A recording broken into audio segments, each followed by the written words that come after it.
भारत में जब कभी चुनाव की तारीखों का ऐलान होता है तो उसके साथ ही देश में चुनावी आचार संहिता लागू हो जाती है। भारतीय संविधान के अनुच्छेद 324 के अनुसार संसद, राज्य विधानमंडल, राष्ट्रपति और उपराष्ट्रपति के पदों के निर्वाचन के लिए चुनावों का संचालन, निर्देशन और नियंत्रण करने की जिम्मेदारी चुनाव आयोग की है। आयोग ये सुनिश्चित करता है कि चुनाव के लिए जिस तंत्र का उपयोग किया जाए उसका दुरुपयोग ना हो। इसके अलावा चुनाव अपराध, कदाचार और भ्रष्टाचार आचरण, रिश्वतखोरी, मतदाताओं को प्रलोभन देने, मतदाताओं को धमकाने और भयभीत करने जैसी गतिविधियों से हर प्रकार से दूर रहे। यानी इन तमाम गतिविधियों से उन्हें दूर रखा जा सके, रोका जा सके और यदि उनका उल्लंघन होता है तो इसके मामले में उचित उपाय किए जाए।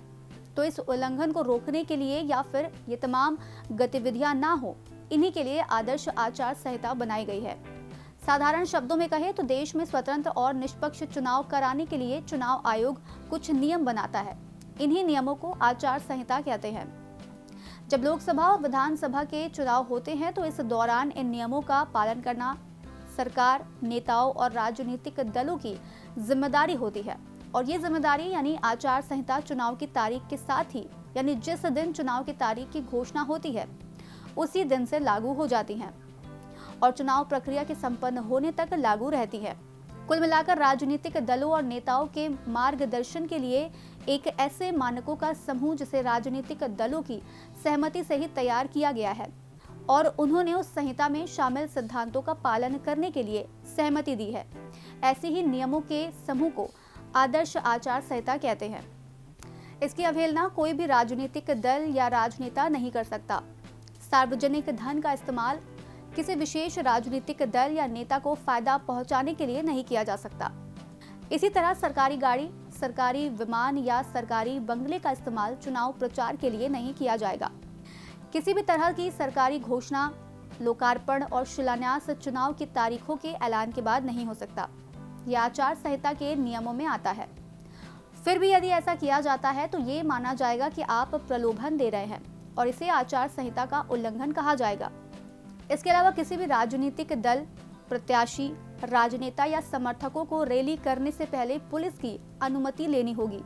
बिना अनुमति के आप ये नहीं कर सकते और किसी भी चुनाव रैली में धर्म या जाति के नाम पर वोट नहीं मांगा जा सकता। अगर इन तमाम नियमों का उल्लंघन किया जाता है तो उसके लिए सजा का प्रावधान है और चुनाव आचार संहिता के उल्लंघन पर दंडात्मक कार्रवाई भी की जा सकती है। अब सवाल है कि इसी बीच मान लीजिए कोई राज्य दिवस पड़ जाता है तो क्या उस समारोह में प्रधानमंत्री आदि भाग ले सकते हैं? तो जवाब है हाँ, बिल्कुल भाग ले सकते हैं, बशर्ते वह इस अवसर पर कोई राजनीतिक भाषण ना दे और उस समारोह में केवल सरकारी पदाधिकारी होने के नाते उपस्थित हो।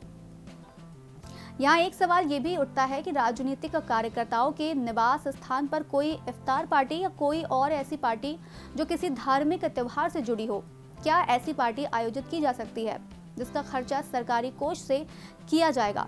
तो इसका जवाब है नहीं। आप निजी क्षमता और अपने निजी निवास स्थान पर ऐसी पार्टी का आयोजन कर सकते हैं, उसके लिए स्वतंत्र हैं, लेकिन किसी सरकारी कोष का इस्तेमाल नहीं कर सकते और ना ही सरकारी निवास स्थान पर ऐसी पार्टी का आयोजन कर सकते हैं। इसी तरह एक सवाल ये भी उठता है कि राजनीतिक दल या उम्मीदवार मतदान केंद्र से मतदाताओं को लाने और ले जाने के लिए परिवहन की व्यवस्था कर सकते हैं? तो इसका जवाब भी है नहीं। प्रत्यक्ष या अप्रत्यक्ष रूप से परिवहन के लिए किसी भी प्रकार के वाहन द्वारा किसी भी मतदाता को मतदान केंद्र तक लाने ले जाने के लिए कोई भी व्यवस्था करना एक दंडनीय अपराध होगा और ये आरपी एक्ट 1951 में कहा गया है। इसी तरह रात 10 बजे से लेकर सुबह 6 बजे के बीच लाउड स्पीकर का इस्तेमाल करने पर भी रोक होती है और जनसभाएं भी सुबह 6 बजे से पहले और शाम 10 बजे के बाद आयोजित नहीं की जा सकती। इसके अलावा जिस दिन मतदान है उससे ठीक 48 घंटे पहले जनसभाएं और जुलूस रोक देना अनिवार्य होता है। तो ये तमाम चीजें आदर्श आचार संहिता के तहत आती हैं। इनके उल्लंघन करने पर हर बार कोई न कोई दंडित होता है, लेकिन सवाल है कि क्या वाकई में इनका पालन होता है?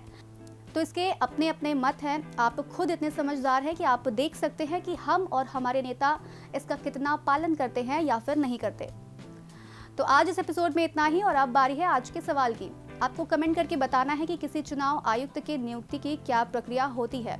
हम फिर मिलेंगे कुछ नई जानकारी के साथ, तब तक के लिए हमें दीजिए इजाजत। नमस्कार।